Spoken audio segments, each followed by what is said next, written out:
On January 11, 1944, over the frozen fields of central Germany, a German radio operator sent a clipped, urgent message up the chain of command.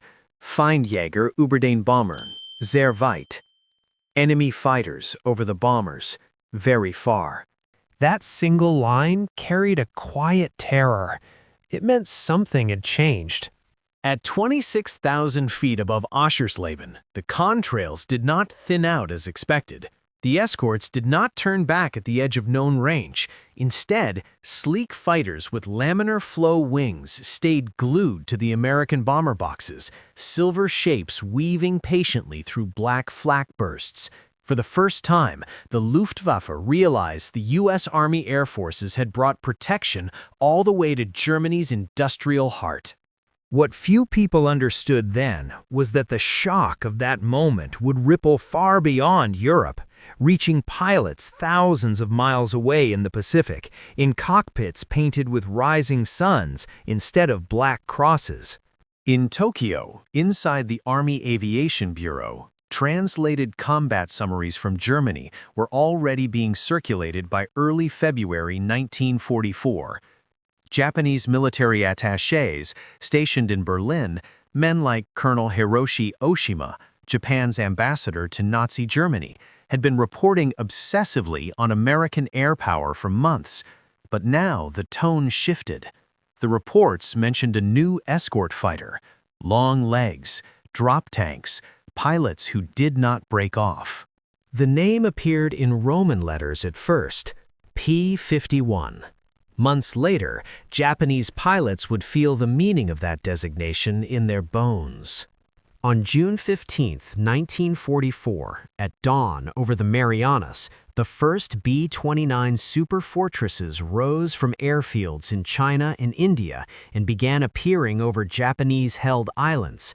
Their engines made a deeper sound than anything Japanese radar operators were used to, slower, heavier, inexorable. Early interceptions were chaotic. The bombers flew higher than expected, faster than expected, and, most unsettling of all, they were not alone. At Iwo Jima, still firmly in Japanese hands in mid-1944, pilots of the Imperial Japanese Navy's 302nd Naval Air Group watched American fighters begin to range farther and farther west. These were not the stubby Wildcats or aging P-40s they had studied in manuals. These fighters were fast at altitude. They dove like stones, and they stayed. Lieutenant Saburo Sakai, one of Japan's most experienced aces, later wrote that by late 1944, American fighters seemed to appear wherever the bombers were, like silent guardians. Sakai did not yet know the full story, but some of his superiors did. In intelligence briefings, Japanese pilots were told something extraordinary. These same American fighters had escorted bombers all the way to Berlin. For a generation trained on the idea of limited range and decisive interception windows, this was almost incomprehensible. In the Pacific, Japanese fighter doctrine had been shaped by geography, long overwater distances, sparse refueling options. Aircraft like the A6M0 were built light and agile, sacrificing armor and self-sealing fuel tanks for reach. The assumption, deeply ingrained, was that everyone faced the same trade-offs. The P-51 shattered that assumption. What the Japanese attachés learned in Germany, and what Japanese pilots would later confirm firsthand, was that the Americans had solved a problem everyone else believed unsolvable. By pairing the P-51's efficient airframe with the Rolls-Royce Merlin engine, built under license by Packard, the U.S. had created a fighter that could climb with interceptors, cruise with bombers, and still fight its way home. On March 6, 1944, when over 800 bombers struck Berlin in daylight, escorted nearly the entire distance by P-51s from units like the 4th Fighter Group and 352nd Fighter Group, it marked more than a tactical victory. It was proof of industrial dominance. Drop tanks were jettisoned over Germany itself, something previously unthinkable. Japanese intelligence officers underlined that detail in red. By late 1944, Japanese pilots defending Formosa, Luzon, and eventually the home islands began encountering P-51s regularly. Many first saw them as glints of sunlight above bomber formations, flying lazily, confidently, conserving fuel. Then the Mustangs would drop their tanks and dive. The sound stayed with them, a sharp, rising howl as the Merlin engine went to war power.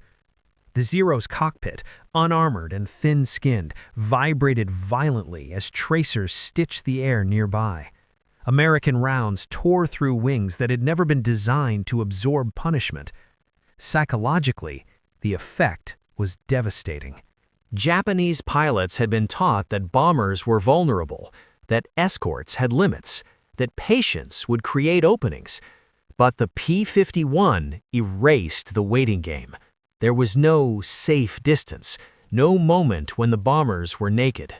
Captain Yukio Endo, flying a K-84 Hayate over Kyushu in April 1945, reportedly remarked after landing that the Americans now fought without urgency. The Mustangs circled above the bombers as if time itself favored them, and it did. Behind that calm was logistics on a scale Japan could barely imagine. Fuel convoys stretching from Texas refineries, replacement aircraft arriving by the hundreds, pilots rotated, rested, trained, losses absorbed. Japanese pilots, by contrast, climbed into cockpits knowing that each mission might be irreplaceable, not just their aircraft, but themselves. By the time P-51s escorted B-29s over Tokyo on March 10, 1945, during the firebombing that turned entire wards into ash, the meaning of Berlin had become painfully clear. If American fighters could protect bombers over the capital of Nazi Germany, an ocean away from their homeland, then no city on Earth was truly beyond reach. For the Japanese pilots who understood this, who had read the reports, flown the interceptions, felt the imbalance, the war took on a grim inevitability. Courage was still required, skill still mattered, but the horizon had closed. In post-war interviews, several Japanese aviators admitted that learning about the P-51's role over Europe changed how they viewed the conflict, not because it made them fear individual pilots, but because it revealed a system that could learn, adapt, and overwhelm without pause. The P-51 did not win the war alone, but it carried with it a message that crossed continents. Endurance is a weapon.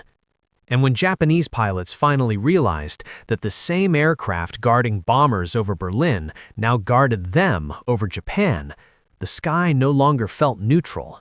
It felt owned.